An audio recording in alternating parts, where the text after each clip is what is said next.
पहा नवीन एपिसोड्स एकदम add free.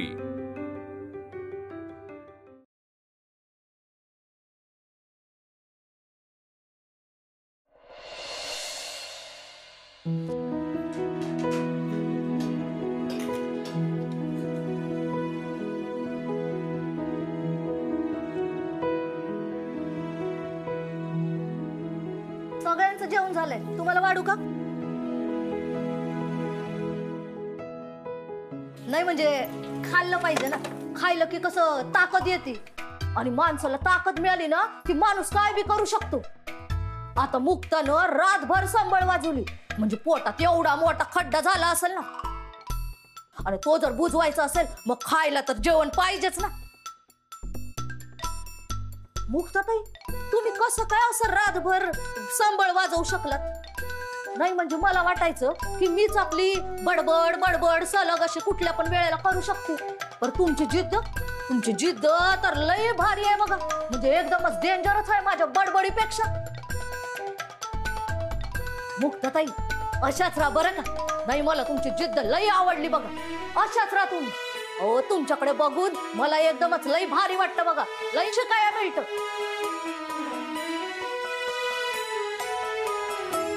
चला, मला लय उशीर होतो, मला कपडे वाळत घालायचं। अशा जे काही बोलली आहे ना ते अगदी मनापासून बोलली, कौतुक करण्यासारखीच आहेस तू। नाही हो मुक्ता, बघ सगळ्यांनाच तू आवडतेस आणि फक्त आवडत नाहीस तर तू त्यांची प्रेरणा बनत चालली आहेस। फक्त ते मन मोकळेपणानं बोलू शकत नाही एवढंच। थँक्यू यार मुक्ता, तू अनबिलिव्हेबल आहेस। आज जो तू विचार केलास ना की आजीला सोबत जेवायला घेऊन येऊ, आणि तसं घडवलंच सुद्धा। मुक्ता, तुला खरंच सांगतो, ह्याचा कोणी स्वप्नात सुद्धा विचार केला नसेल की हे असं काही होऊ शकतं। तुम्ही असं काय झालं की लगेच थँक्यू नका म्हणत जाऊ। मला जे मनापासून वाटतंय तेच मी केलं, एवढं काहीच मोठं नाहीये त्या। अगं फक्त मोठंच नाही, हे भव्य आहे, अफाट आहे। बरं ऐका ना, तुम्ही जेवायला घ्या, मी घरच्यांनी काय खाल्लंय की नाही बघून येते।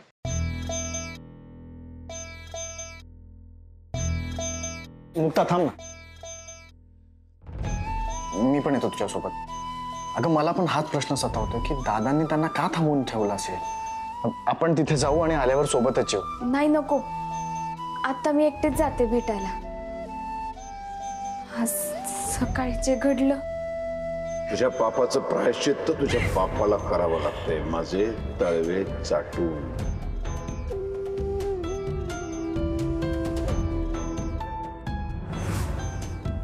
ते चित्र जातच नाहीये माझ्या डोळ्यासमोर। समजू शकतो, दादांचा अहंकार त्यांना कुठल्या थरापर्यंत घेऊन जाऊ शकतो ना, हे मी चांगलंच समजू शकतो।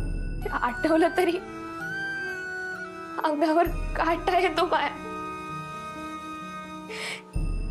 हे सगळं मला विसरायला पाहिजे, पण त्यासाठी मला त्यांच्याशी बोलणं लय गरजेचं आहे। बरोबर आहे तुझं, आणि मला पण असं वाटतं की मला त्यांच्याशी बोलायला हवंय। आता तुम्ही थांबा, आता मी एकटीच जाऊन येते, कारण फक्त त्यांच्याशी बोलण्यापेक्षा त्यांच्या नजरेला नजर देऊन बोलणं जास्त गरजेचं आहे। तुम्ही सोबत असला तर मला त्यांना तोंड नाही देता येणार। खरं तर तुमच्याशिवाय सोपं नाहीये, पण आता मला एकटीलाच जायला पाहिजे।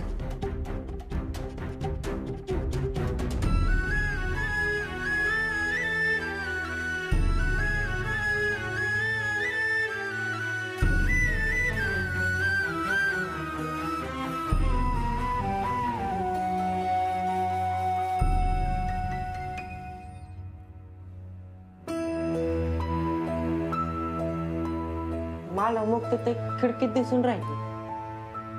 अरे मुक्ताताईच आहे की। अगं ताई, ये की आतमध्ये। हा मुक्ते, अगं ये की। आले।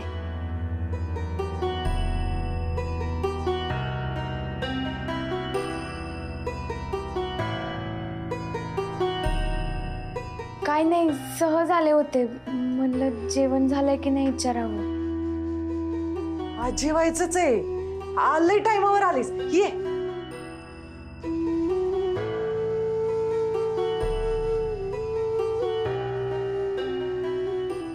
ताई, मालकांनी अण्णांना निवडणुकीसाठी संबळ वाजवायला सांगितलंय.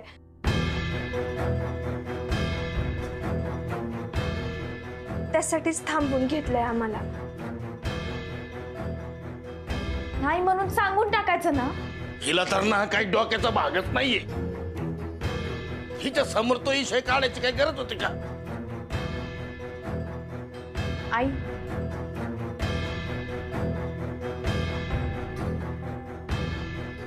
आई, यांना समजत नाहीये का? दादा यांना जाणून बुजून हे सगळं करायला लावत आहेत.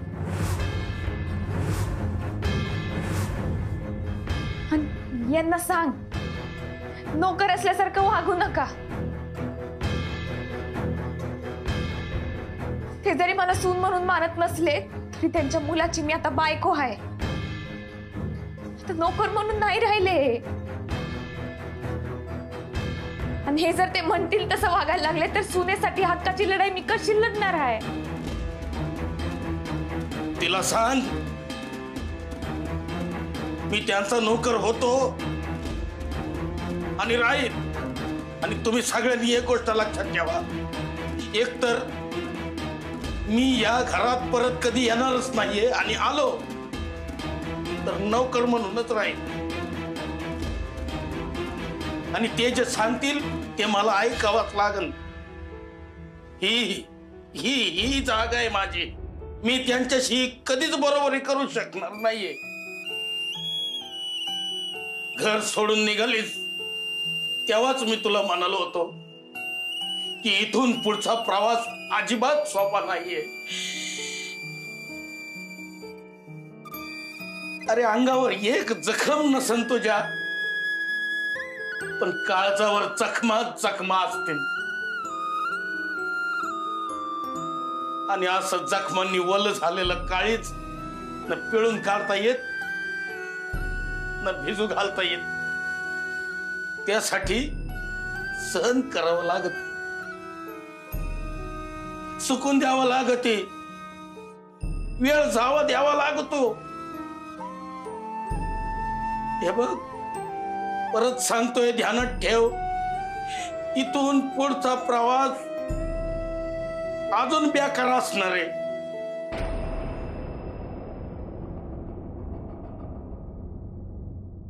झाला असं तर वाढायला घ्या. तू पण जेवून जा.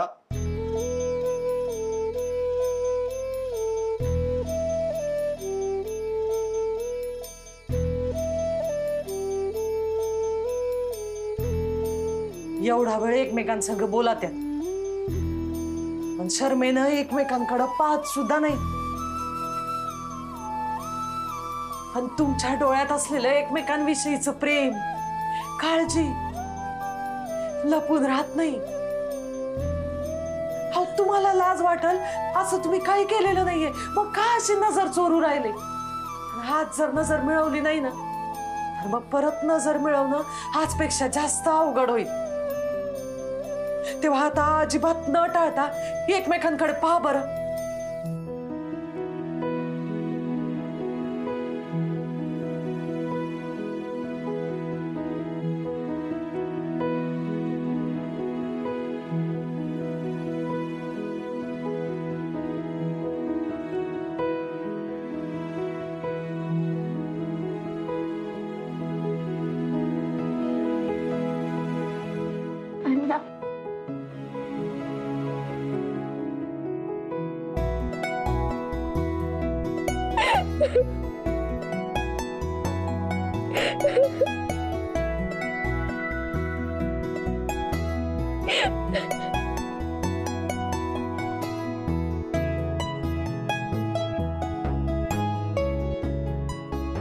मायामुळे तुम्हाला लय काही सोसावं लागलं.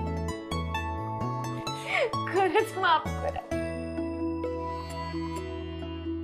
नाही बेटा, तुझी काहीच चूक नाहीये. नाही अण्णा. मलाच इकडे यायलाच नाही पाहिजे होत. कोरी खूप मोठी हो. तुम्ही सगळेच एवढे मोठे व्हा की कोणत्या बी गोष्टी तुमच्या पोराबाळांना तुम्हाला सहज घेता येतील. आमच्या सारखे गाजलेले आईबाप कधीच होऊ नका, अजिबात होऊ नका. त्यांना मोठी स्वप्न बघायला शिकवा आणि त्या स्वप्नांसाठीच जगायला शिकवा, जे मला कधीच जमलं नाही. कारण बेटा मला सतत भीती वाटायची. असं वाटायचं की एवढी मोठी स्वप्न बघणं आपल्याला परवडणार नाही. पण तुम्ही असं करू नका, नाहीतर तुम्ही कधीच मोठे होऊ शकणार नाही.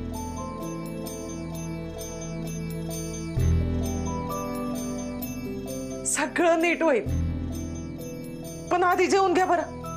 मुक्ते चल बरं. नाही आई, मी कशी जेवू शकते? त्यांनी अजून काहीच खाल्लं नाही. हो ना, प्रचंड भूक लागली मला. आणि किती दिवस झाले आईंच्या हातचं जेवलोच नाहीये. आऊ या ना. आपण सगळे गोल करून इथे बसूया आणि जेवूया. आणि तुम्ही अण्णा मालक असं मालक तसं असं बिलकुल म्हणायचं नाही, नाहीतर गाठ माझ्याशी आहे.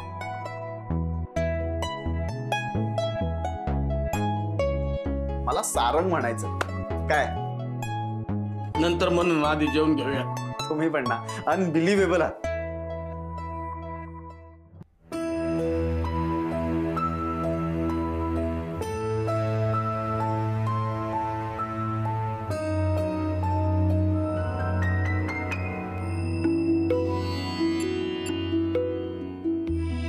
अण्णा लय करता माझ्यासाठी. एवढं प्रेम, एवढा त्याग. खरं सांगू, हे कधीच फेडू शकणार नाही. खुळी आहे का पोरी तू? अगं बाप काय फक्त जन्माला घालायला असतो आणि बाप करत नसतो, ते आपोआप होत असत. हे तुला आता नाही कळणार. जेव्हा सारंगराव बाप होतील ना तेव्हा कळल. हो काय सांगता? म्हणजे हे समजण्यासाठी आता लवकर बाप व्हावं लागेल.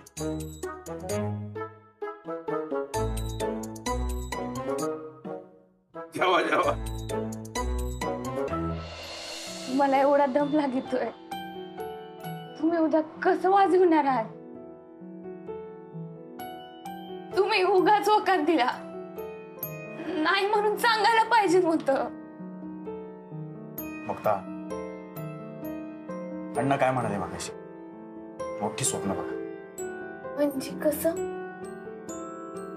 म्हणजे तुम्ही उद्या रावसाहेबांचे नोकर म्हणून नाही, तर महाराष्ट्रातले सर्वोत्कृष्ट संबळ वादक माझे सासरे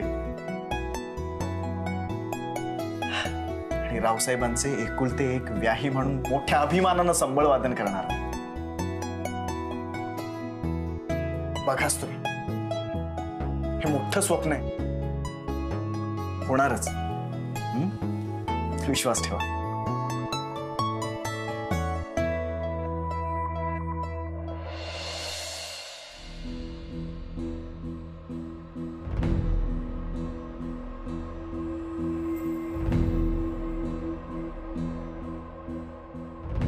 एवढी रात्र झाले,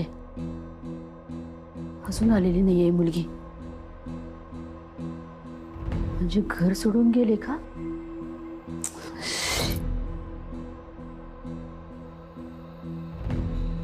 देवी आई, परत आण तिला. तरी काय मागते देवी आईकडे? जाताना अडवलं नाही तिला म्हणे तर परत घेऊन ये म्हणून सांगते तिला.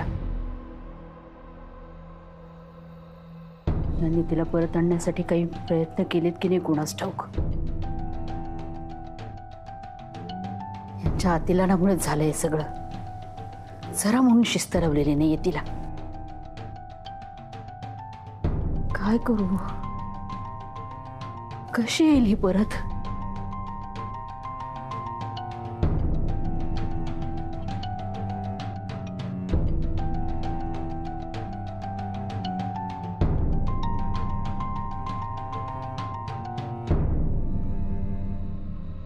आशा, ताटं घेऊन कुठे चाललीस तू? मोठ्या मालकाने सांगितलंय की आजपासून कुणी बी डायनिंग टेबलवर बसून जेवायचं नाही, सगळ्यांनी आपापल्या खोलीत बसून जेवायचं. काय भाई आणि सगळ्यांना मान्य आहे? आता मोठं मालक सांगणार आणि कुणी ऐकणार नाही असं होईल वय? सगळ्यांनी मान्य बी केलं आणि सगळ्यांच्या खोलीमध्ये ताटं गेलीत पण. आता माझ्यावर ताण आलाय पण सांगायचं कोणाला? सगळा ताण माझ्याच डोक्यावर असतो, मीच कामं करत राहायची.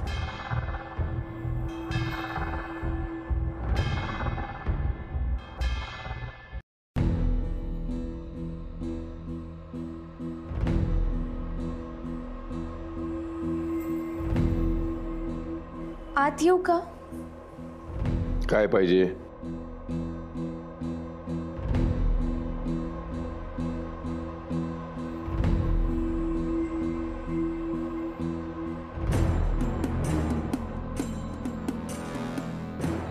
तुला आत यायला सांगितलं? तुम्ही विचारून या म्हणाले होते म्हणून विचारलं. हे काय? तिकडे डायनिंग टेबलवर तुम्ही सगळे एकत्र जेवायचं. तिलाही चांगली पद्धत होती, बंद नव्हती करायला पाहिजे. तुझ्यामुळे बंद झाली ती. तू त्या म्हातारीला टेबलावर घेऊन आलीस ना तेव्हाच बंद झाली ती, कळलं ना? आणि माझ्यासाठी काय जेवण घेऊन आलेस? तुम्हाला इथं खोलीत जेवण पाहिजे होतं ना, ते आलंय. आता ते कोण घेऊन आलंय ते महत्वाचं नाहीये.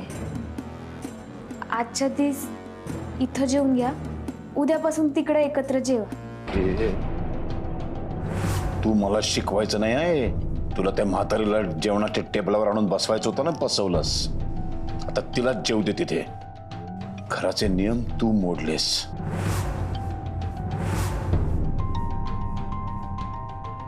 तुझ्यामुळे माझी मुलगी घर सोडून निघून गेली आणि तू आता घरातल्या सगळ्या माणसांची नाती तोडायला निघालीस.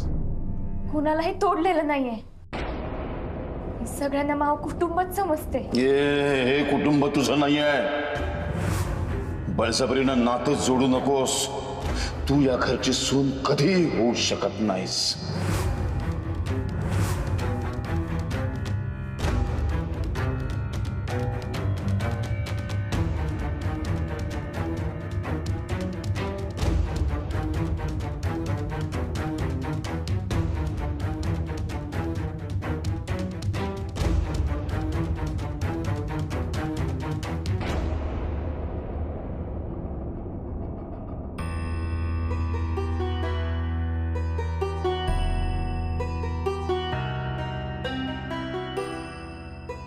ये, आठवण आली ना माझी? राहू शकत नाहीस ना माझ्याशिवाय? ये ये, तुझी वाटच बघत होतो मी केव्हापासून. ये.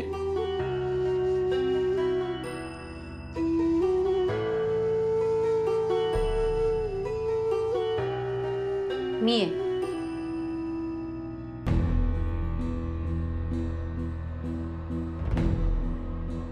वैजयंती, नाही, मी बाहेरच ठीक आहे. तुमच्या आठवणीने नाही तर मुलीच्या काळजीने इथे आली. रात्र झाली तरी रेणुका घरी आलेली नाहीये. तुमचं काही बोलणं झालं का तिच्याशी? झालंय माझं बोलणं. ती जिथे कुठे आहे, ज्या कोणा बरोबर आहे तिथे ती सुरक्षित आहे. काळजी करायचं काही कारण नाहीये. खुश आहे म्हणजे? काय म्हणताय तुम्ही? रात्री सुद्धा घरी नाही येणार आहे का ती?